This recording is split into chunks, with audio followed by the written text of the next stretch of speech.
మీకు తెలుసా 18 నెలల్లో రాష్ట్రానికి వచ్చిన పెట్టుబడులు 20 లక్షల కోట్లు. మరి దాని ద్వారా వచ్చిన ఉద్యోగాలు ఎన్నో తెలుసా? 23 లక్షల కోట్లు. ఏంటి నమ్మశక్యంగా లేదా? నేను నమ్మిస్తాను, టెన్షన్ పడకండి. Welcome to big question. తల వంచి నడవడే, తల దించి ఎరుగడే, తన పేరు విజయుడే, పెట్టుబడుల సాధనలో నాయుడే నాయకుడు. ఇంత అద్భుతమైన కవిత ఎవరు రాశారని అంటారా? ప్రపంచమంతా రీసౌండ్లో వినిపించేలా సెల్ఫ్ డబ్బా కొట్టుకునే Telugu Desam party official social media పేజ్లో పెట్టిన పోస్ట్ ఇది. ఏదైతేనే కవిత బాగుంది కదా, ఓసారి టీడీపీ సోషల్ మీడియా పేజ్లోకి వెళ్ళి అది చూద్దామని ప్రయత్నం చేయకండి. పెట్టిన 5-6 గంటల్లోనే డిలీట్ కొట్టేశారు. ఇదే కాదు, మన లోకేష్ గారి మీద కూడా ఓ కవిత ఉంది సార్. చుట్టూ మంచు, ఎముకలు కొరికే చలి, దావోస్లో ఆ అడుగులు, ఏపీకి తెచ్చే పెట్టుబడులు, దట్ ఈజ్ నారా లోకేష్. పోనీ ఈ పోస్ట్ అయినా చూద్దామని ట్రై చేయకండి, అది కూడా లేపేశారు. లేపేయక ఏం చేస్తారు సార్? తండ్రి కొడుకులు దావోస్ నుంచి ఉత్త చేతులు ఊపుకుంటూ వస్తే దేశం కాని దేశంలో ఈ తండ్రి కొడుకులు మన ఏపీ పరువును మంచులో కప్పెట్టేశారు. ఉన్న రాష్ట్రంలో ఆ కొంచెం పరువైనా మిగులుద్దామని టీడీపీ సోషల్ మీడియా ముందు చూపుతో ఆ డబ్బా కవితలు లేపి పారేసింది. ఒక్కటి మాత్రం తేలిపోయింది, ఇక్కడ కొట్టే ఎల్లో మీడియా డప్పు దావోస్లో తుస్సుమంది. అసలు మనం మాట్లాడిన మాటలేంటి, మనం కోసిన కోతలేంటి, మనం పెట్టి లేపిన జాకీలేంటి, మనం కొట్టుకున్న డబ్బాలేంటి, మనం వాయించిన తబలాలేంటి, చంద్రబాబు నాయుడు గారికి ఇచ్చిన ఎలివేషన్లేంటి, అసలు లోకేష్ ఏమన్నారో ఒకసారి వినండి.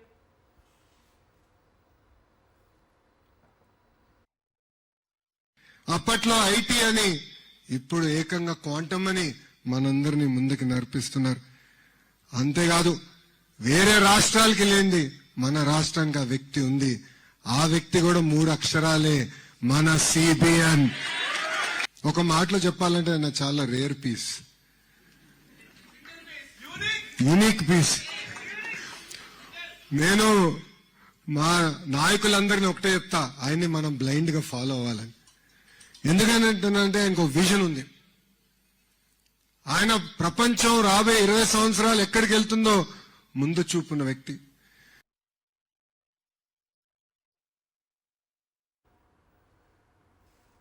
Rare piece, unique piece. ఇటు చూస్తే రాష్ట్రం పరువు పీస్ పీస్. లేపేసిన టీడీపీ సోషల్ మీడియా పోస్టుల సాక్షిగా అసలు లోకేష్ ఇస్తున్న ఎలివేషన్లకు, చేసుకున్న ఎంఓయూలకు, వచ్చిన పెట్టుబడులకు, వచ్చే ఉద్యోగాలకు ఏమైనా సంబంధం ఉందా సార్? కోట్లాది రూపాయల ప్రజాధనం ఖర్చు చేసి దావోసు వెళ్ళారు కదా, మరి ఏం సాధించారు? ఎన్ని వేల కోట్ల పెట్టుబడులు పట్టుకొచ్చారని ప్రశ్నిస్తే టీడీపీ ఆస్థాన పత్రిక ఈనాడు ఏం రాసిందో తెలుసా? ఒకసారి ఈనాడు దినపత్రికను స్క్రీన్ పైన చూద్దాం. ఎన్ని వేల కోట్ల పెట్టుబడులు అనేది రాశారో చూడండి. ఎక్కడైనా కనిపిస్తోందా మీకు? లక్షల కోట్ల పెట్టుబడులు ఏమైనా కనిపిస్తున్నాయా మీకు? ఫైనల్గా కనిపించింది ఏంటంటే, ఈ దావోస్లో ఉండి చంద్రబాబు నాయుడు గారు, లోకేష్ గారు ఏం చేశారంటే 9 సెషన్లు, సమావేశాల్లో పాల్గొని ఆంధ్రప్రదేశ్ బ్రాండును పెంచేలా ప్రసంగించారు. అయిపోయింది పని. ఇంతే మనం సాధించింది అక్కడ. 9 సెషన్లో పాల్గొని ఆంధ్రప్రదేశ్ బ్రాండును పెంచేలా ప్రసంగించారు. ఎందుకు ఈ మాట చెప్పాల్సి వస్తోందంటే, మీరు ఎక్కడే వెతికినా మీకు కనపడదు. లచ్చల కోట్లు అంటారు కదా వీళ్ళు, నోరు తెరిస్తే ఎక్కడ లచ్చల కోట్లు అయితే మనకు కనపడదు. కానీ గతంలో సీఎం హోదాలో జగన్మోహన్ రెడ్డి దావోస్కు వెళ్ళి ఒప్పందాలు చేసుకుని వస్తే నారా లోకేష్, ఇదే నారా లోకేష్ అదే నాలుకతో ఏమన్నారో మీరే ఒకసారి వినండి సార్. సో జగన్మోహన్ రెడ్డి గారు మొదటిసారి దావోస్కి వెళ్ళారండి. 8 కోట్ల రూపాయలు ఖర్చు పెట్టి ప్రత్యేక విమానంలో వెళ్ళాడు. అసలు ప్రత్యేక విమానంలో బెడ్ ఉంటుందని తెలియదు. అంత పెద్ద ప్రత్యేక విమానంలో వెళ్ళాడు. పెట్టు కూడా ఉందంట దాంట్లో. అంటే ఆయన ఫ్రెష్ గా దిగాలి కదా అక్కడికి వెళ్ళిన తర్వాత. నేను అనుకున్నా పొడి చేస్తాడు రా అనుకున్నా. వెళ్ళాడు. ఇది కోడి కత్తి కాదురా బాబు. 8 కోట్ల రూపాయలు ఖర్చు పెట్టి ప్రత్యేక విమానంలో డావోస్కి వెళ్ళాడండి. అక్కడికి వెళ్ళి ఒప్పందం ఎవరితో కుదుర్చుకున్నాడు తెలుసా? అరబిందో, గ్రీన్ కో, ఇంకోటి అదాని. ఈ ఎవరు వాళ్ళకి మిగతా వాళ్ళు ఎవరు టైం ఇవ్వలే, ఇంకి ఎవడు టైం ఇవ్వాల. ఆ 3 కంపెనీలు కలిసాక ఈయన డావోస్ వెళ్ళాల్సిన అవసరంలా. ఇక్కడ పిలిస్తే వాళ్ళు వస్తారు. కర్మ అటు తిరిగి ఇటు తిరిగి పెద్ద సుత్తి రూపంలో వచ్చి తల మీద కొట్టడం అంటే ఇదే. లోకేష్ గారు తన గురించి, తన తండ్రి గారి గురించి చెప్పుకున్నట్టుగా కనిపిస్తోంది. మరి ఇప్పుడు చంద్రబాబు, నారా లోకేష్ తుప్పు పట్టిన సైకిల్ వేసుకుని వెళ్ళారా?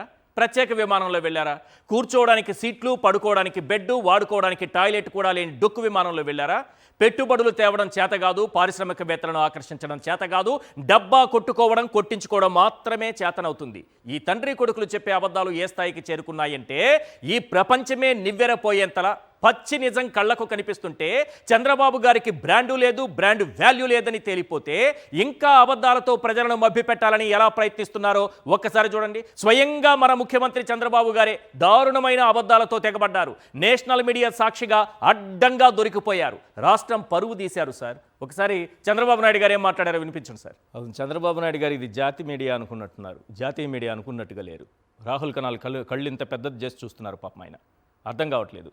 అదే మనమైతే వెంటనే చప్పట్లు కొట్టేసేవాళ్ళం. ఇక్కడ పత్రికలు అయితే, ఇక్కడ డబ్బా ఛానళ్ళు అయితే వెంటనే ఇలా కొట్టేసేవాళ్ళం. ఆయన చెప్తున్నది ఏంటంటే 18 నెలల్లో 20 లక్షల కోట్ల పెట్టుబడులు వచ్చాయంట. మొన్ననే దావోస్లో ఇదే నోటితో 23.5 లక్షల కోట్లు పెట్టుబడులు వచ్చాయని చెప్పారు. వాళ్లే తగ్గించేశారు. అంటే ఎంత చెబుతున్నామో కూడా వాళ్ళకి అర్థం కావట్లేదు. 3.5 లక్షల కోట్లు చంద్రబాబు నాయుడు గారే ఆయన నోటితో తగ్గించేశారు.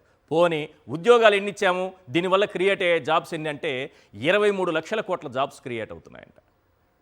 పాపం ఆయన జర్నలిస్ట్ పాపం ఏమైపోయారో చూడండి. ఆ కళ్ళు ఇంత పెద్దవి చేసి ప్రపంచంలో ఇలాంటి అబద్ధాలు చెప్పే నాయకులు ఉన్నారు అన్నట్టుగా ఆయన చూస్తున్నారు. అర్నబ్ గోస్వామి దగ్గర కూడా ఇదే మాట చెప్పుంటే బాగుండనిపిస్తోంది. ఉత్త చేతులు ఊపుకుంటూ వచ్చారా అంటే నిజం చెప్పాలంటే కానే కాదు సార్. ఒక ఒప్పందం కుదుర్చుకుని వచ్చారు. ఎవరా పారిశ్రామికవేత్త, ఏటా కంపెనీ అని కూటమికి ఓటేసిన మొహంతో అమాయకంగా నన్ను ప్రశ్నించకండి. ఒక రియల్ ఎస్టేట్ సంస్థ 91,000 కోట్ల పెట్టుబడులు పెట్టేసి 1,00,000 ఉద్యోగాలు ఇచ్చేస్తుందట. ఈ పేరుతో ఇంకెన్ని వేల ఎకరాలు 99 పైసలకు రాసేస్తారో ఏంటో. అసలు ఏంటా సంస్థ అని ఆరా తీస్తే RMZ రియల్ ఎస్టేట్ సంస్థ అట. బెంగళూరు కేంద్రంగా రియల్ ఎస్టేట్ వ్యాపారం చేస్తోందట. అలాంటి సంస్థ 91,000 కోట్ల రూపాయల పెట్టుబడులు పెట్టేస్తుందట. లక్షల ఉద్యోగాలు ఇచ్చేస్తుందట. ఇవన్నీ చూసిన తర్వాత ప్రధానంగా ఓ 5 ప్రశ్నలు వినిపిస్తున్నాయి. అవేంటో ఒకసారి స్క్రీన్ పైన చూద్దాం. క్వశ్చన్ నెంబర్ 1, రియల్ ఎస్టేట్ సంస్థలు తప్ప దిగ్గజ కంపెనీలు ఎందుకు ముందుకు రావడం లేదు? క్వశ్చన్ నెంబర్ 2, 1,000 కోట్ల విలువైన భూములు 99 పైసలకు కట్టబెట్టడమే బాబు బ్రాండ్ వాల్యూనా? క్వశ్చన్ నెంబర్ 3, ఒప్పందం చేసుకున్న RMZ రియల్ ఎస్టేట్ సంస్థ 1,00,000 ఉద్యోగాలు కల్పిస్తుందా? క్వశ్చన్ నెంబర్ 4, 23 లక్షల కోట్ల ఉద్యోగాలు కల్పించామని చెప్పడంలో బాబు ఆంతర్యం ఏంటి? క్వశ్చన్ నెంబర్ 5, సెల్ఫ్ డబ్బాలు జాతి మీడియాలో ఓకే కానీ జాతీయ మీడియాలో కష్టమని మరోసారి తేలిపోయిందా?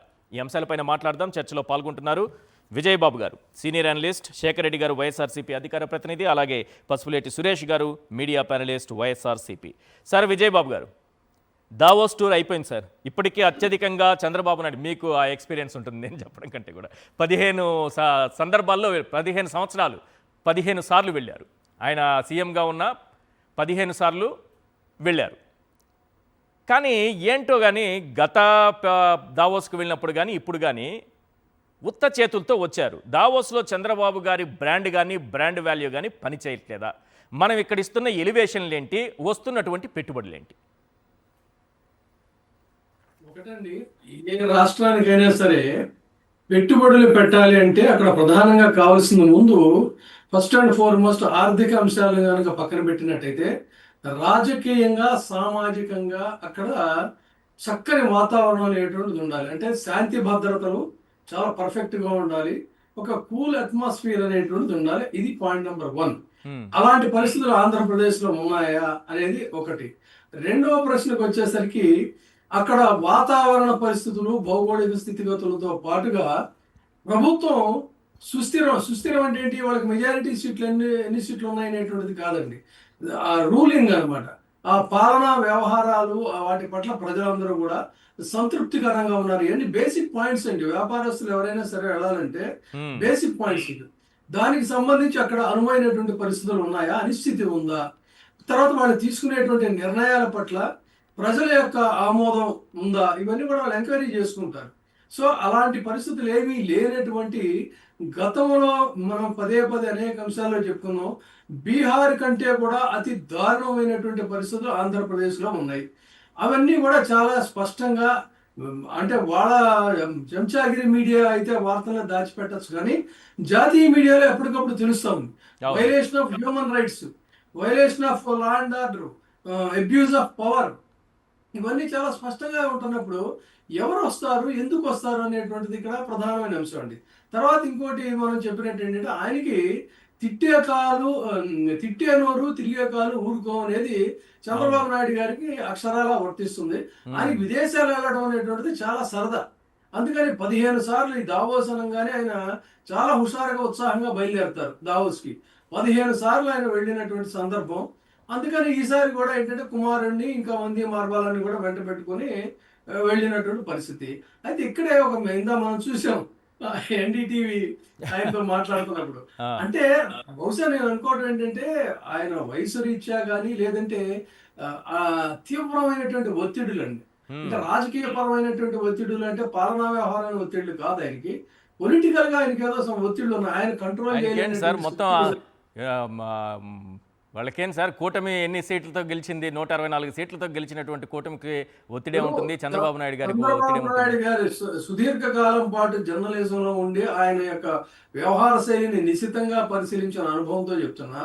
ఉమ్, ఆయన్ని ఇప్పుడు ఇవాళ ఆ దావోస్ లో సిబిఎన్ గారు ఇంత, సిబిఎన్ గారు అంత, అది ఇదని వేదికల ముందు పొగిడితే పొగుడుతూ ఉండొచ్చు కానీ బట్ ఆయన చెప్పిన మాటలు ఈయన ఎంతవరకు వింటున్నాడు, ఎంతవరకు కంట్రోల్ ఉన్నాడు అని నాకే తెలియదు. ఎందుకంటే this is not the ruling of CBN అండి. మనకి we may differ politically with okay. Any politician or with any chief minister.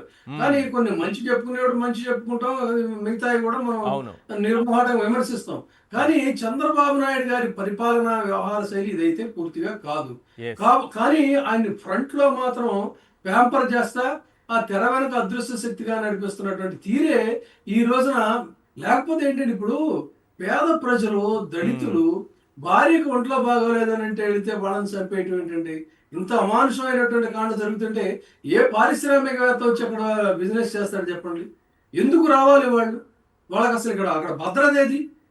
ఇంటికి ఏదో వ్యాపారం చేసుకొని చిన్న వ్యాపారం ఇంటికి వెళ్తామంటే అమాంతంగా వచ్చి పోలీసులు ఎత్తుకుపోయేటువంటి ఒక అనిశ్చితమైనటువంటి అభద్రతలో ఉన్నటువంటి పరిస్థితుల్లో అలాంటి రాష్ట్రానికి వచ్చి ఎవరు పెట్టుబడులు పెడతారు, ఎందుకు పెట్టుబడులు పెడతారు? ఇది ఇక షో చంద్రబాబు నాయుడు గారికి ఒక బ్రాండ్ ఉంది, ఆ బ్రాండ్ వాల్యూ ఉంది, దాంతో వచ్చేస్తాయి పెట్టుబడులు అన్నట్టుగా లోకేష్ గారు మాట్లాడింది విన్నారు కదా. అదే బ్రాండ్ కాదు, బ్యాండ్. బ్యాండ్ అయితే ఉంది వాళ్ళకి. అక్కడికి వెళ్ళిన దగ్గర నుంచి కూడా మీకు చివరిలో ఈ ప్రోగ్రామ్ చివరిలో మీకు అద్భుతమైనటువంటి ట్విస్ట్ కూడా చెప్తాను, అన్ని స్టార్టింగ్ లో కాదు. వాళ్ళ బ్యాండ్, ఒక బ్యాండ్ అంతా బ్యాండ్ మేళంగా వెళ్ళారు. వెళ్ళిన తర్వాత అక్కడ ఏం చేశారు, నిజానికి ఈ ఇన్వెస్ట్మెంట్ మీటింగ్స్ కి వాటికి వీటికి వెళ్ళొచ్చు. అదే రకంగా తెలుగు పీపుల్ డయాస్పోరా అని చెప్పని మన తెలుగు వాళ్ళు ఎక్కడున్నా కూడా తెలుగు వాళ్ళ మీటింగ్ పెట్టుకోవాలి. మరి అది డయాస్పోరానా టీడీపీ దండోరానా అనేది కూడా సందేహం. ఎందుకంటే ఆయన రిసీవ్ చేసుకున్న దగ్గర నుంచి మీటింగ్ లో కానీ మెడలో పసుపచ్చ కండువాలు, పసుపు జెండాలు ఇవన్నీ పెట్టి పబ్లిక్ మనీతో వీళ్ళు వెళ్ళింది.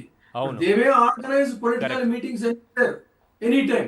కానీ వాళ్ళు వెళ్ళింది పబ్లిక్ మనీతో వెళ్ళి విదేశాలకు వెళ్ళిన తర్వాత ఏంటంటే ఒక డీసెంట్ డిగ్నిఫైడ్ ప్రోటోకాల్ అనేది ఉంటుందండి. ఆ డీసెంట్ డిగ్నిఫైడ్ ప్రోటోకాల్లో విదేశాలకు వెళ్ళినప్పుడు మాట్లాడేటప్పుడు మన ప్రత్యర్థుల గురించి అయినా సరే, రాజకీయాల్లో ఉన్నటువంటి వాళ్ళు కానీ వేరే వాళ్ళు కానీ వాళ్ళ గురించి గౌరవప్రదంగా సంబోధించడం, సాధ్యమంత వరకు వాళ్ళ గురించి అతి తక్కువగా మాట్లాడటం అనేటువంటిది అది హోందాతనం. That is the decency and dignity of the protocol in other countries. కానీ ఒక చవకబారు రాజకీయ నాయకుడు ఏ విధంగా అయితే వేదికల మీద ఇక్కడ మాట్లాడుతుంటాడో ఆ విధంగా జగన్మోహన్ రెడ్డి గారి గురించి హెక్కలు చేయటం, పిచ్చి పిచ్చిగా మాట్లాడటం ఇవన్నీ జరిగితే ఆయన ఏదో ఆ రోజున ఉన్నటువంటి ఐటీ మినిస్టర్ గురించి కూడా చాలా ఎద్దేవా చేస్తా మాట్లాడారు. మరి సాక్షాత్తు మీ నాన్నగారు ఇందాక మనం పదే పదే చూసాం ఎన్డీటీవీ జర్నలిస్ట్ తో మాట్లాడినటువంటి మాట ఏంటండి? దేశానికి ఇస్తున్నాడు ఆయన ఉద్యోగాలు, లేకపోతే ఆంధ్రప్రదేశ్కి ఇస్తున్నాడా? దేశానికి కాదు సార్, ప్రపంచానికి కూడా మిగిలిపోతాయి. ప్రపంచ జనాభా 800 కోట్లు ఉండొచ్చు.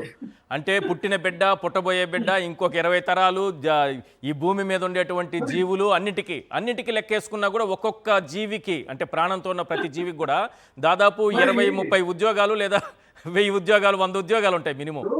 ఒక ఫ్లోలో టంగ్ స్లిప్ అనేది ఎవరికైనా జరుగుతుంది ఓపెన్ చేస్తారు. కానీ చక్కగా తీరిగ్గా కూర్చొని మళ్ళీ రిపీటెడ్ గా మ్మ్. ఆ జర్నలిస్ట్ అడిగినా కూడా అవును. మళ్ళీ అదే రకంగా 23 లక్షల ఉద్యోగాలు, 20 లక్షల ప్లస్ 23 లక్షల ఉద్యోగాలు కోట్లు. అని చెప్పారంటే ఆ, ఏం మాట్లాడుతున్నారు అసలు వాళ్ళు? ఎస్ కరెక్ట్ గా స్పృహతోనే మాట్లాడుతున్నారా లేదా అనేది ఎస్ ఖచ్చితంగా ఆంధ్రప్రదేశ్ ప్రజలకైతే ఆయన ఎస్ వ్యవహార శైలి మీద ఒక డౌట్ వస్తుంది. ఆయన ఎందుకు అంతగా డీప్ గా డిస్టర్బ్ అవుతున్నాడో, ఆయన డిస్టర్బ్ చేస్తున్నటువంటి వాళ్ళు ఎవరు? తర్వాత ఏంటంటే రాజ్యాంగేతర శక్తిగా మొత్తం ఆంధ్రప్రదేశ్ అంతా కూడా పరిపాలిస్తుంది ఎవరు? ఎందుకంటే నేనిస్తా నువ్వు కన్సర్న్ మినిస్ట్రీ కాదు ఆ భూములు దానం చేయడానికి. కరెక్ట్. నువ్వు ముఖ్యమంత్రివి కూడా కాదు. ఏ ప్రాసెస్ లో ఇస్తారు మరి? వైసీపీ వారు కూడా ఎందుకు మరి ఈ విషయం మీద కోర్టుకి క్లారిఫికేషన్, ఎస్ కోర్టులో కరెక్ట్. దీని మీద కేసు వేయచ్చండి, ఖచ్చితంగా అడ్మిట్ అవుతుంది. అవును. ఎందుకంటే నేను ఇస్తా అంటే who are you to give the public property? నువ్వేమైనా కన్సర్న్ మినిస్టర్వా, లేదు అని అంటే ఏమైనా నిర్ణయాలు తీసుకున్నారా? సీఎం వా? పోనీ అనౌన్స్ చేయడానికి కన్సర్న్ మినిస్టర్ సీఎం అయినా సరే ఏం సార్ మీరే చెప్పాలి. ఒకవేళ కన్సర్న్ మినిస్టర్ అయినా, ఒకవేళ సీఎం అయినా, వీళ్ళు ప్రజల ఆస్తులకు కస్టోడియన్లే కానీ నా ఇష్టం, నేను అమ్మేస్తా, నేను నియంతలా ప్రవర్తిస్తా. కస్టోడియన్స్ అనేటువంటి మాట తాజాగా ఇటీవలే ఆంధ్రప్రదేశ్ గౌరవ హైకోర్టు కూడా ఆ మాట చెప్పిందండి. చెప్పిన తర్వాత కూడా మాట్లాడటం అంటే Yes. ఫ్యూడలిస్టిక్ మెంటాలిటీ తప్పిది మరొకటి కాదు. Right. తర్వాత ఇక ఈ దావోస్ లో ఇక్కడ ఒక చిన్న గమ్మత్తు ఉందండి. మొత్తం రాష్ట్ర ప్రజలందరూ కూడా గమనించాలి. ఇలాంటి చోటకి ఎందుకంటే ఆయన 15 సార్లు వెళ్ళాడు, ఆయనకు ఆ టెక్నిక్స్ అన్ని తెలుసు. అక్కడ ఇంత పెట్టుబడులు వచ్చాయి, అంత పెట్టుబడులు వచ్చాయని కదా చెప్తుంది. అవును. ఇక్కడ గమనించాల్సింది ఏంటంటే పెట్టుబడులు వచ్చాయి అని చెప్పాలన్నప్పుడు ఎన్ని ఎంఓయూలు సైన్ అయ్యాయి అనేటువంటిది ప్రధానమైన ప్రశ్న అండి. మహారాష్ట్ర లాంటి ప్రభుత్వాలు, కేరళ, లేదంటే మన తెలంగాణ, వీళ్ళు ఎన్ని ఎంఓయూలు ఎవరితో చేశారని చెప్తున్నారు. కానీ మీరు చూడండి, వాళ్ళని మళ్ళీ అడగండి, ఆంధ్రప్రదేశ్ ప్రభుత్వానికి సంబంధించి ఇన్ని లక్షల పెట్టుబడులు వచ్చాయని చెప్తున్నారు కానీ ఎంత మందితో ఎంఓయూలు అయ్యాయి అని కూడా చెప్పాలి. అయితే ఇంకోటి, ఎంఓయూలు అయినంత మాత్రంలో అదేదో మనం సాధించామంటే కాదండి. మళ్ళీ దానికి సంబంధించి ఎగ్జిక్యూషన్ రివ్యూ అనేటువంటిది ఒకటి ఉంటుంది. ఎంఓయూలు అనేటువంటిది చేసుకున్నంత మాత్రంలో అదే కమిటెడ్ కాదు.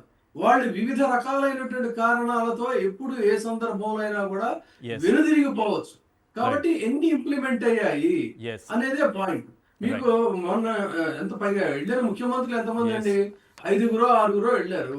ఈ 5-6లో మనది 25% చాలా పెద్ద స్టేక్ అని చెప్తున్నారు. పచ్చి అబద్ధాలు. ఇంత దారుణమైనటువంటి అంకెల గారడి మహారాష్ట్రకి దావోస్ లో, ఇది కూడా ఎంఓయూలేనే, అన్ని ఇది కాదు, 30 లక్షల కోట్ల ఎంఓయూ అనేటువంటిది రిపోర్ట్ అండి. దావోస్ లో 1.18 లక్షల కోట్లు కేరళకు సంబంధించి, తెలంగాణ 29,000 కోట్లు అని చెప్పని, అస్సాంలో దావోస్ లో 1,00,000 కోట్లు అని చెప్పని, జార్ఖండ్ లో 11,100 కోట్లు అని చెప్పని, ఏపీకి 2.5 లక్షల కోట్లు అనేటువంటిది. అయితే ఇక్కడే మళ్ళీ ఈ ఎంఓయూల సంఖ్య plus company plus time line plus grounding status అని ఇన్ని రకాల మెట్లు ఉంటాయి. వీటన్నిటికి సంబంధించి క్లారిఫికేషన్ ఆంధ్రప్రదేశ్ లో చెప్పిన వాటిల్లో ఉందా అని అంటే ఏమీ లేదు. ఊరికే నోటి మాట మాకు ఇన్ని లక్షల కోట్లు వచ్చాయని చెప్పనే చెప్తున్నారు. ఇది కూడా గమనించాల్సినటువంటి అంశం. కాబట్టి ఇక్కడ కావాల్సిన పాయింట్ ఏంటి? ఇన్ని లక్షల కోట్లు వచ్చాయని కాదు, ఇన్ని కంపెనీలతో ఎంఓఈ జరిగింది, ఆ కంపెనీల లిస్ట్ ఏది, ఇది గమనించాలి. రైట్. శేఖర్ రెడ్డి గారు, దావోస్లో చంద్రబాబు, లోకేష్ సాధించిన ఘనత ఏంటి అంటే ఏం చెప్తారు? ఎన్ని లక్షల కోట్ల పెట్టుబడులు తెచ్చారు అంటే ఏం చెప్తారు? ఎన్ని పరిశ్రమలు రాబోతున్నాయంటే ఏం చెప్తారు? ఎన్ని ఉద్యోగాలు రాబోతున్నాయంటే ఏం చెప్తారు? గుండు 0 అని చెప్తాను సార్. అంతేనా? దాని ఖర్చులు కూడా రాలేదని చెప్తాను సార్. ముందుగా ఏదైతే పెద్దలు విజయబాబు గారికి, తోటి సహచర ప్యానలిస్ట్ అయినటువంటి మిత్రుడు సురేష్ కి, మీకు అదే విధంగా సాక్షి టీవీ వీక్షకులందరికీ కూడా గుడ్ ఈవినింగ్ సార్. సార్ ముందు ఫస్ట్ ఆఫ్ ఆల్ మీరు ఫస్ట్ లో వేసిన వీడియోలు ఉన్నాయి కదా సార్, అవి చూడగానే నాకు ఏదైతే మన చిరంజీవి గారు తనయుడు సినిమాలో ఒక డైలాగ్ గుర్తొచ్చింది సార్. జయప్రకాష్ నారాయణ, జయప్రకాష్ రెడ్డి గారు మాట్లాడారు సార్, చిచ్చి ఏంద్ర బాబ్జీ మాకు చండాలం అని. అట్లా అనిపించింది sir Jayaprakash Reddy sir. Davos గురించి మాట్లాడేటప్పుడు మేము ముగ్గురు ఏం కోట్లు వేసుకోలేదు సార్, 3-4-5 అంచెలు దుస్తులు వేసుకోలేదు, ఏం ప్రాబ్లం లేదు కదా సార్? ఏం లేదు. ఎందుకు వేసుకోవాలి? ఆ చలిక చలి, దావోస్ అంటే చలి కదా సార్. గజగజ వనకాల 4-5 అంచెలు దుస్తులు వేసుకోవాలి. ఇలాంటి యువకులు వణుకుతారేమో కానీ చంద్రబాబు నాయుడు గారు, మా సీఎం గారు అయితే 2 అంచెలు దుస్తులు సరిపోతాయి సార్. వెంటిలేటర్ పగిలిపోయినా దూకి బయట వచ్చేస్తారు సార్. ఎంత దుర్మార్గం అంటే దావోస్ మ్యాన్ అని చెప్పి నిన్నటి వరకు పూర్తి ఏదైతే కీర్తించుకున్నారు సార్. అవును. మరి ఆ దావోస్ మ్యాన్ 15 సార్లు దావోస్కి వెళ్ళి తెచ్చింది ఏంట్రా అంటే గుండు సున్నా సార్.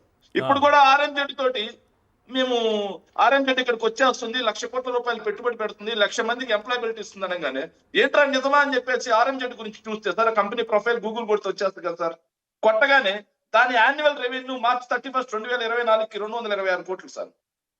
అదే దాని ఎంప్లాయ్మెంట్ కౌంట్ వచ్చేసి 1000 మంది కూడా లేరు సార్. 1000 మంది కూడా ఎంప్లాయ్మెంట్ లేరు. 2024 March 31కి 226 కోట్లు. అదే విధంగా 2025 March 31కి 516 కోట్ల రూపాయల టర్న్ ఏదైతే రెవెన్యూలో ఉన్నటువంటి ఒక కంపెనీ, 516 కోట్ల రెవెన్యూలో ఉన్న కంపెనీ 1,00,000 కోట్లు పెట్టుబడి పెడుతుందంటే ఎవరిని నమ్మించడం కోసం చంద్రబాబు, ఎవరి కళ్ళకి గంతలు కొట్టి, ఎవరికి మసిపూసి మారేడుకాయ పోసి ఇలా డబ్బా మాటలు ప్రచారం చేస్తున్నారు, దీనికి సమాధానం చెప్పాలి. సరే ఇదన్నా నిజమేమో అని చెప్పి చూస్తే మేము బాగా గమనించాం సార్. ఏంట్రా ఇది, ఈ ఎంఓఈ అన్న అవుతుందా అని చూస్తే ఎక్కడ ఎంఓఈ అవ్వలేదు సార్. జాయింట్ గా ఒక ప్రెస్ నోట్ వదిలేరు సార్. జాయింట్ గా ఒక ప్రెస్ నోట్ వదిలి ఏం చెప్పారంటే నెక్స్ట్ 5-6 years లో 1 lakh crores పెట్టుబడులు పెడతాం అని చెప్పి ప్రెస్ నోట్ వదిలేరు సార్. ప్రెస్ నోట్ తో పరిశ్రమలు రావు సార్. ఎంఓఈ ఇవ్వలేదు సార్.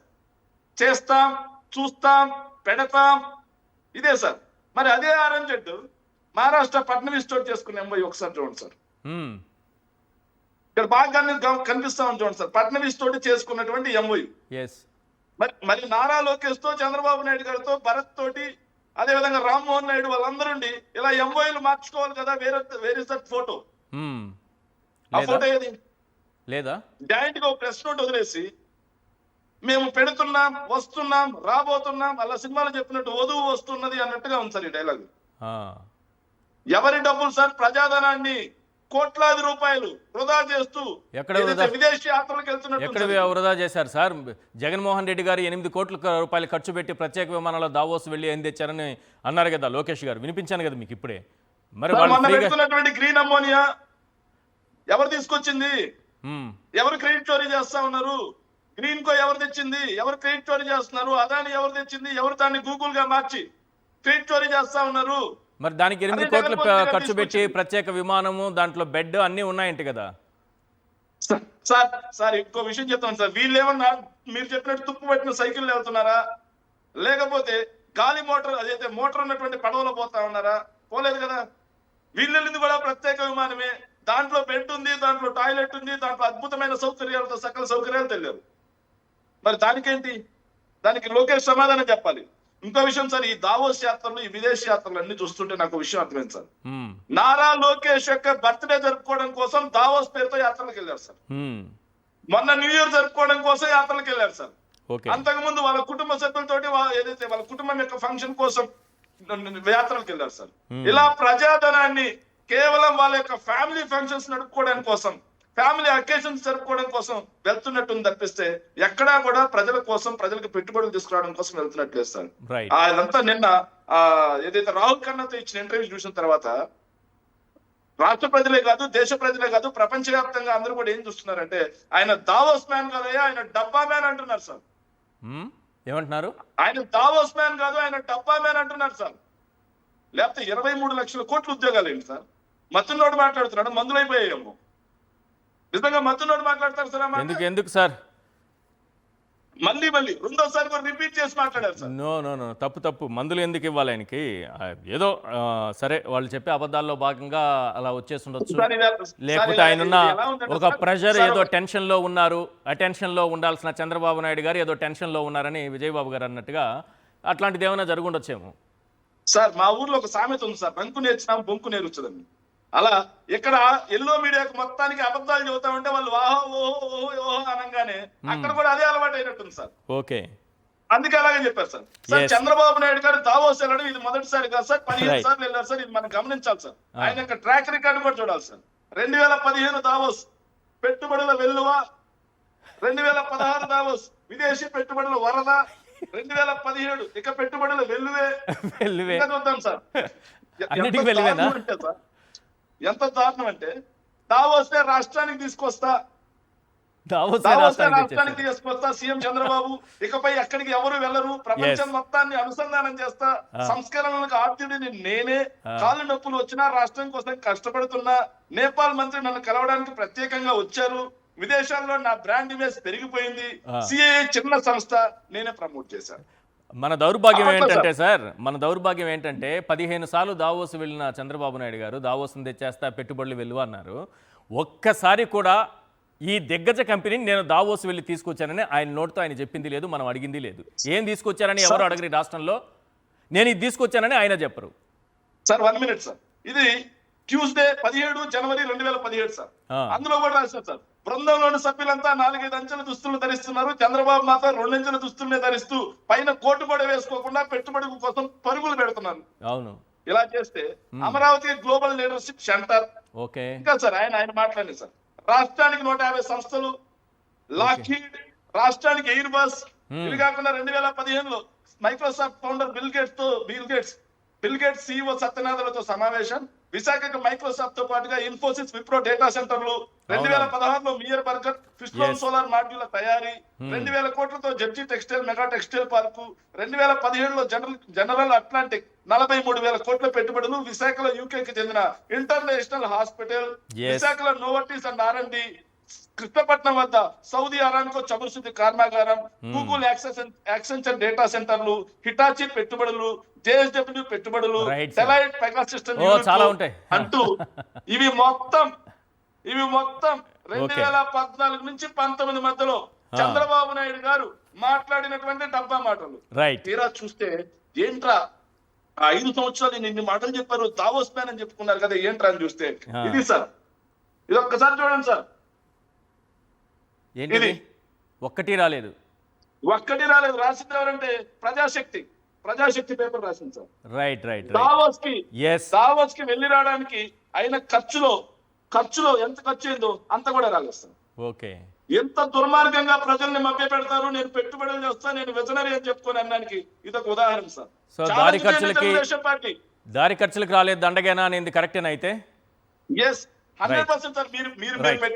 మీరు పెట్టింది యాప్ట్ టైటిల్ సార్. చిన్న విషయం చెప్పాలి, ఇంకో చిన్న విషయం కూడా చెప్పాలి సార్. సో ఈయన పెట్టుబడుల మ్యాన్ అంటున్నారు కదా సార్, మరి సరే వీళ్ళు FDI లో ఏమైనా తీసుకొచ్చారేమో అని చూస్తే సార్ 25% మేము పెట్టుబడులు దేశంలో 20 పావల భాగం మాకే వచ్చాయని చెప్పారు కదా సార్.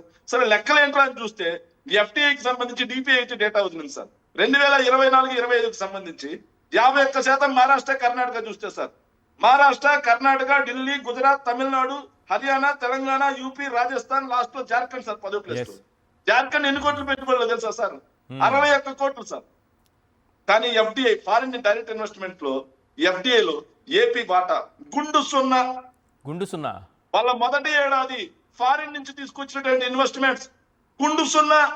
రైట్. కానీ వీళ్ళు 25% మేమే పెట్టుబడులు తెచ్చామని చెప్పేసి రాసుకోవడం, దానికి హోర్డింగ్ వేయించుకోవడం, ఎందుకు ఇవన్నీ వేసుకున్నారంటే అద్భుతంగా ఉంటుంది సార్. ఈ జీవో ఎంత అద్భుతంగా ఉంటుందంటే sir, GO 17/12/2020 sir, 17/12/2025 GO RT number 2373 ఇచ్చారు సార్. ఏంటంటే బిజినెస్ టుడే మ్యాగజైన్ కి 30 లక్షల రూపాయలు సార్. బిజినెస్ టుడే మ్యాగజైన్ కి ఆంధ్రప్రదేశ్ ప్రజా ఖజానా నుంచి 30 లక్షల రూపాయలు బిజినెస్ టుడే మ్యాగజైన్ కి ఎందుకు ఇచ్చారు సార్? ఎన్ని లక్షలు ఖర్చు పెట్టినా అక్కడ దొరికిపోతున్నారు కదా, ఉద్యోగాలు ఎన్ని ఇచ్చారు? అంటే వీళ్ళ గురించి వీళ్ళు విజనరీలుగా మార్చుకోవడం కోసం ఇట్లా ప్రజాధనాన్ని పత్రికలు కట్టబెట్టి రాయించుకుంటారు. సురేష్ గారు ఒక నిమిషం సార్.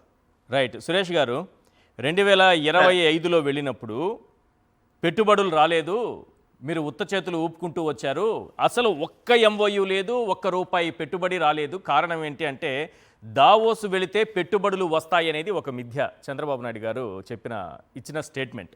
అటువంటి నెగిటివ్ ఆలోచనల నుంచి మీడియా బయటకు రావాలి. ఇక్కడికి పోతే పెట్టుబడులు రావు, సున్నాని ఆయనే ఒప్పుకున్నారు, మనం అడిగేటప్పటికి ఒప్పుకున్నారు. కానీ నిన్న ఏం మాట్లాడారో తెలుసా? గత ఏడాది దావోస్ పర్యటన ద్వారా ఇప్పటికే 2.5 లక్షల కోట్ల పెట్టుబడులు గ్రౌండ్ అయ్యాయి. ఆ రోజేమో మిథ్య అన్నారు, ఈరోజు అందరూ మర్చిపోయి ఉంటారు కదా ఆ విషయాన్ని. అందువల్ల ఇప్పుడేమంటే 2.5 లక్షల కోట్ల పెట్టుబడులు తెచ్చారంట లాస్ట్ దావోస్ పర్యటన ద్వారా. నాకు తెలిసి ఈ పర్యటన ద్వారా వచ్చే ఏడాది చెప్తారు ఒక 25 లక్షల కోట్ల పెట్టుబడులు వచ్చాయని. సార్ ముందుగా మీకు శేఖర్ రెడ్డి అన్న గారికి విజయబాబు అన్న గారికి నా నమస్కారాలు.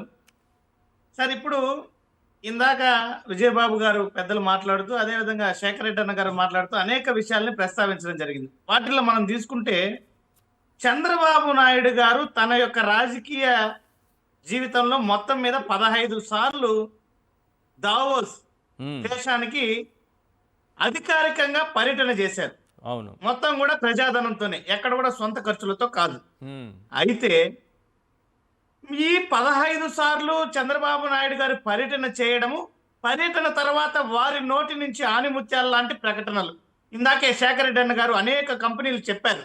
మైక్రోసాఫ్ట్ వచ్చేస్తుంది, అదే విధంగా భారీ హార్డ్వేర్ పరిశ్రమలు వస్తున్నాయి, మియర్ బర్గం, ఫిస్లోమ్, అదే విధంగా Nestle, Welspun, global refinery, IT రంగాలు, ఇంటర్నేషనల్ హాస్పిటళ్లు, కృష్ణపట్నం పోర్టుకి సౌదీ అరాంకో చమురు శుద్ధి సంస్థలు, గూగుల్, మ్యాక్స్ సెంచరీ అలాంటి ఏఐ టెక్నాలజీలో పెట్టుబడులు, ఈ అనేక రకాలైనటువంటి పెట్టుబడులు ప్రకటనలు చేశారు. ఇంకా చెప్పుకుంటూ పోతే ఈ రోజంతా కూడా ఈ డిబేట్ సరిపోదు మనకి. ఈ రకంగా వెళ్ళిన ప్రతిసారి కూడా ఏవేవో ఇంటర్నేషనల్ కంపెనీల గురించి ప్రకటనలు చేసి ఎందుకు చేస్తారంటే ఇక్కడ గొప్పగా ఒప్పందాలు జరిగిపోయాయి, ఇవన్నీ కూడా రాష్ట్రానికి వచ్చేస్తున్నాయంటూ ఆ రోజు చెప్తారు. ఆ తర్వాత ప్రజలు ఆలోచించరు కదా.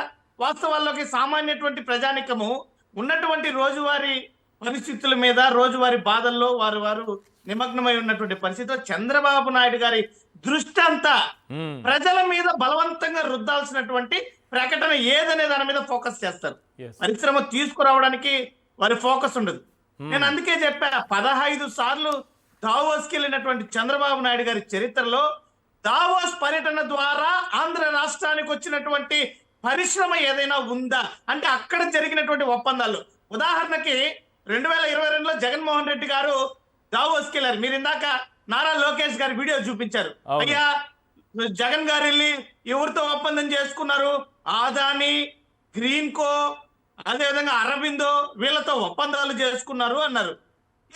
జగన్మోహన్ రెడ్డి గారు దావోస్ లో చేసుకున్నటువంటి ఆదాని గ్రీన్ ఎనర్జీ ప్లాంట్ రాష్ట్రంలో ఈరోజు క్షేత్రస్థాయిలో ఉంది. గ్రీన్కో మీరు గొప్పగా మళ్ళీ చెల్లికి పెళ్లి జరగాలి మళ్ళీ అన్నట్టు మీరు రిబ్బన్ కటింగ్ చేశారు. అది జగన్మోహన్ రెడ్డి గారు దావోస్ లో చేసుకున్నటువంటి ఒప్పందం. ఈరోజు 38,000 కోట్లతో పెట్టుబడి పెట్టి క్షేత్రస్థాయిలో జరుగుతోంది పనులు. అదేవిధంగా అరవింద్ గ్రీన్ ఎనర్జీ, అదేవిధంగా ఆనాడు మహేంద్ర కంపెనీతో చేసుకున్నటువంటి విధంగా బయో ఇథనాల్ ప్లాంట్ రాజమండ్రిలో 200 కోట్ల రూపాయలతో, అవన్నీ క్షేత్రస్థాయిలో కనిపిస్తున్నాయి. 1,20,000 కోట్ల రూపాయలతో ఒప్పందాలని చెప్తే ఆ 1,20,000 కోట్లు క్షేత్రస్థాయిలో కనిపిస్తున్నాయి. జగన్మోహన్ రెడ్డి గారి పర్యటన ద్వారా జరిగినటువంటి ఒప్పందాలు. మరి 15 సార్లు చేసినటువంటి పర్యటన ద్వారా చంద్రబాబు నాయుడు గారు, మరి అనేక సందర్భాల్లో చంద్రబాబు నాయుడు గారితో పాటు కూడా లోకేష్ గారు కూడా వెళ్ళడం జరిగింది. అవును. ఎవరు కూడా ఈ ప్రశ్నలు ఎందుకు ప్రశ్నించడం లేదు? ఏదో ఎల్లో మీడియా 1,00,000 కోట్లు అని చెప్తే ప్రజలు వినేయాలి. అందుకనే చంద్రబాబు నాయుడు గారు పాపం ఆ ఎల్లో మీడియా చూసి ఆ ఎల్లో మీడియా వార్తల్ని ఎన్డీటీవీలో చదివేసి నాలుగు ఖర్చుకున్నటువంటి పరిస్థితి. ఎన్ని ఉద్యోగాలు వచ్చాయి అసలు అది చెప్పండి. ఎన్ని లక్షల కోట్లు? ఇప్పుడైతే 18 నెలల్లో ఏదో చంద్రబాబు నాయుడు గారు ఒక 3.5 లక్షల కోట్లు తగ్గించారు, కానీ దానికంటే 2 రోజులు ముందు చెప్పిన మాట ఏంటంటే 23.5 లక్షల కోట్లు వచ్చాయి అని అన్నారు. ఎన్ని జాబ్స్ వచ్చాయి రాష్ట్రంలో? ఎందుకు అన్ని జాబ్స్ చెప్తున్నారంటే వాళ్ళకంటే యువతకి మళ్ళీ నిరుద్యోగ భృతి ఇవ్వాలి కదా, అది ఎగ్గొట్టాలంటే ఉద్యోగాలు వచ్చేసాయని చెప్పాలి మనం. ఎగ్జాక్ట్ పాయింట్ చెప్పారు సార్ మీరు. నేను అదే చెప్పదలుచుకున్నా. ఎందుకంటే ఇప్పటి వరకు సూపర్ 6 హామీల్లో భాగంగా అన్ని తుస్సుమన్నాయి. ఇంకా ప్రధానంగా పెండింగ్ లో ఉన్నటువంటిది నిరుద్యోగ భృతి 3,000 రూపాయల అంశం. ఇక్కడ 20 లక్షల ఉద్యోగాల కల్పన చేయకపోతే 3,000 ఇస్తామన్నారు. వాస్తవానికి ప్రభుత్వం వచ్చినప్పటి నుంచే 3,000 రూపాయల తంతనే జరగాలి వారి హామీ ప్రకారం. కానీ ఈ 20 లక్షల ఉద్యోగాల కల్పన ఏదైతే ఉందో ఇది జరిగిపోయింది అనేసి అంటే 3,000 రూపాయల డిస్కషన్ ఉండదు కదా. మేము చెప్పింది ఉద్యోగాలు ఇవ్వకపోతే అనేసి ఇప్పుడు ఏమంటారు? 20 లక్షల ఉద్యోగాలు ఇచ్చేసాము. వచ్చాయా పోనీ మీకు మీ చిత్తూరు జిల్లా వరకు ఏమైనా వచ్చాయా కనీసం?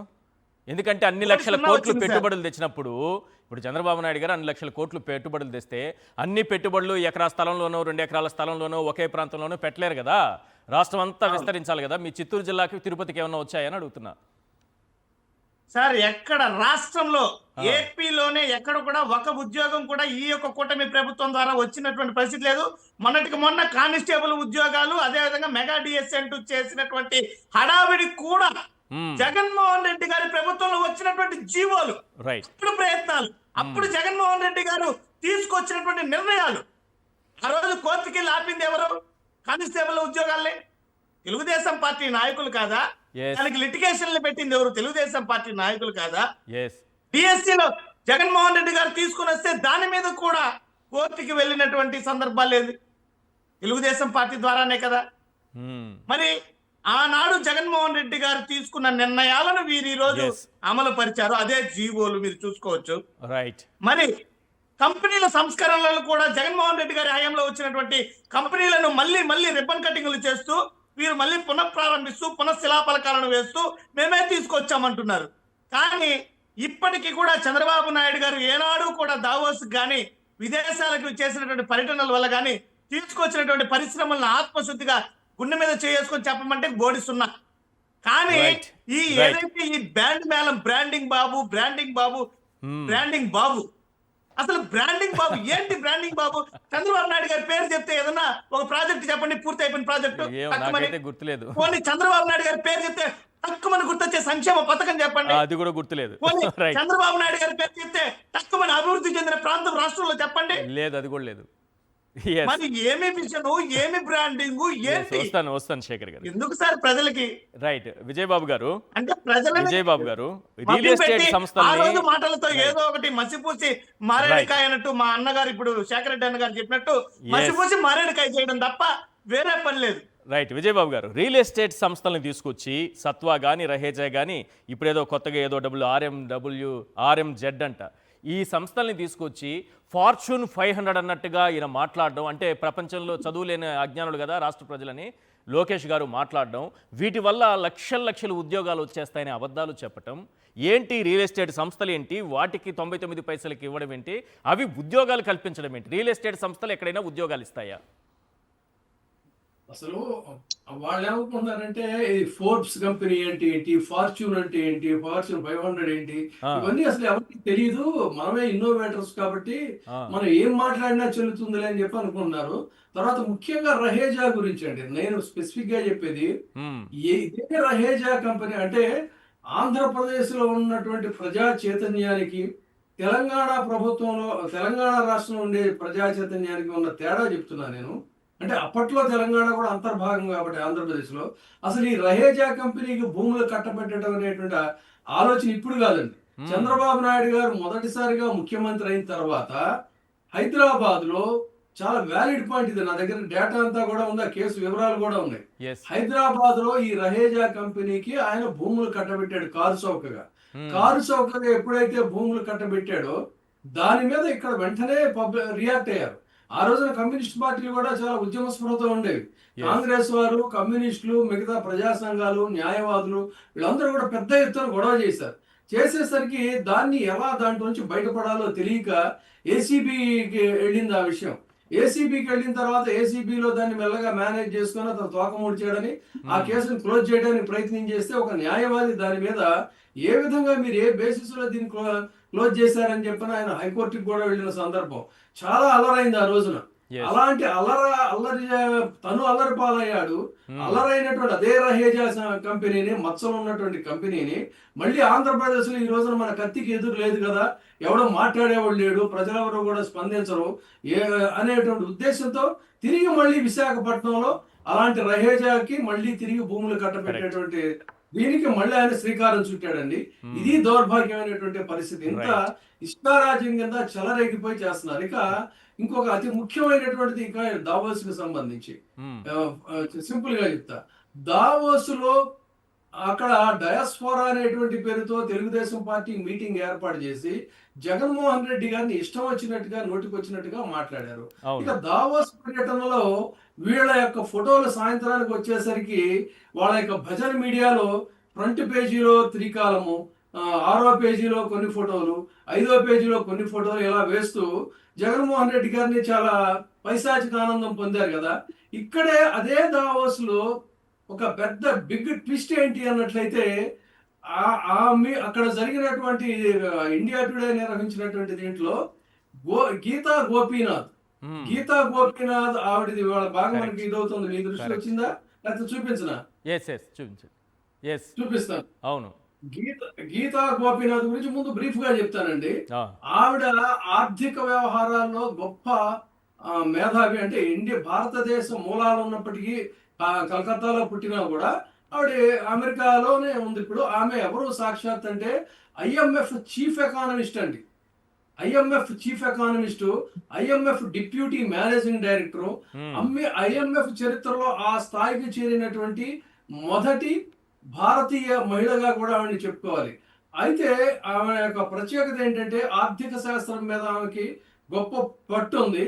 ప్రధానంగా ఇక్కడ గమనించాల్సింది ఏంటంటే ఆమె ఏ దేశాన్ని పొగడరు, ఏ దేశాన్ని విమర్శించరు, కేవలం డేటా ఆధారంగానే మాట్లాడతారు. ఇది ఆవిడకు ఉన్నటువంటి ప్రత్యేకత. ఈ డేటా ఆధారంగా మాట్లాడేటువంటి ఆమెని అక్కడ గనక ప్రశ్నిస్తే ఆమె జగన్మోహన్ రెడ్డి గారు చేసినటువంటి గొప్పతనాన్ని ఎవరైతే ఈ రోజున వీళ్ళు విమర్శిస్తున్నారో దీనికి సంబంధించి జగన్మోహన్ రెడ్డి గారు చేసినటువంటి మన ల్యాండ్ టైటిలింగ్ యాక్ట్ కి సంబంధించి ఎంత అద్భుతంగా మాట్లాడారో ఒక్కసారి నేను ఇందులో వినిపిస్తాను. చూడండి, ఆంధ్రప్రదేశ్ లో జగన్మోహన్ రెడ్డి గారు తీసుకున్నటువంటి ఈ సంస్కరణలకు సంబంధించి ప్రపంచ ఆర్థికవేత్త ఇంత గొప్పగా చెప్పినటువంటి నేపథ్యంలో వీళ్ళ యొక్క పనికి మాలిన మీడియా, వాళ్ళ భజన మీడియా నోటికి వచ్చినట్టు మాట్లాడినటువంటి సందర్భంలో ఈ రోజున యావత్ ఆంధ్రప్రదేశ్ ప్రజలు ఈ వాయిస్ ని బేస్ చేసుకుని జగన్మోహన్ రెడ్డి గారికి శాల్యూట్ కొట్టాల్సినటువంటి అవసరం ఉంది. అంటే ప్రపంచంలో మేధావులందరూ కూడా ఆయన చేసినటువంటి ప్రక్రియల్ని, ఘనకార్యాల్ని అంతర్జాతీయ వేదికల మీద మాట్లాడుతూ ఉంటే విదేశాలకు వెళ్ళి పనికి మారినటువంటి వేదికల మీద పనికి మారిన మాటలు మాట్లాడి పైశాచిక ఆనందం పొందుతున్నటువంటి వాళ్ళు అదే దావోస్ లో చూడండి, ఆయన ఎప్పుడు కూడా దేవుడు ఉన్నాడు అంటుంటారు. ఆ దావోస్ లో ఏ జగన్మోహన్ రెడ్డిని అయితే వీళ్ళు ఒక దీని మీద తిట్టారో ఆ దావోస్ లోనే అంతర్జాతీయ వేదిక మీద అంతర్జాతీయ ఆర్థిక నిపుణురాలు ఆయన చేసినటువంటి పనిని ప్రశంసించడం అంటే ఒక 2 minutes లో కన్క్లూడ్ చేయండి శేఖర్ రెడ్డి గారు ప్లీజ్. సార్, WEF లో వరల్డ్ ఎకనామిక్ ఫోరం లో లోకేష్ చంద్రబాబు నాయుడు అండ్ జగన్మోహన్ రెడ్డి గారిని తిట్టారు ఆ అన్నగారు చూపించినట్టుగా. అక్కడే ప్రపంచ ఆర్థికవేత్తలు జగన్మోహన్ రెడ్డి గారిని ఆయన సంస్కరణను పొగడ్డం, దాన్నే కర్మ రిటర్న్స్ అంటారు సార్. Very good. దాన్నే కర్మ రిటర్న్స్ అంటారు సార్. సార్, మీరు ఒక విషయం మాట్లాడారు ఇంతకు ముందు, మా మిత్రుడు అడుగుతూ ఎన్ని ఉద్యోగాలు ఇచ్చారండి.